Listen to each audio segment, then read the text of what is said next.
एक गाउँमा सूरज नामको साधारण मान्छे बस्थ्यो। उसको जीवनमा दुःखै दुःख थियो, न जागिर न पैसाको आशा। एउटा दिन ऊ निकै थाकेर पशुपतिनाथको मन्दिर गयो।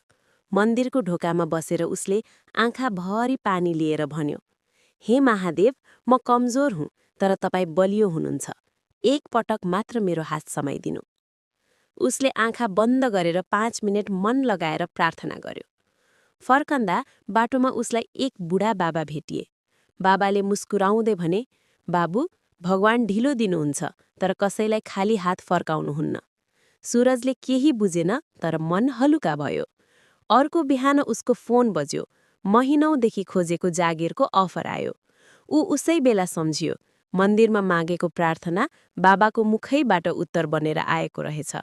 अनि ऊ आँखा बन्द गरेर मुस्कुरायो, महादेव, ढोका मैले खोलेन, तपाईले नै खोलिदिनु भयो।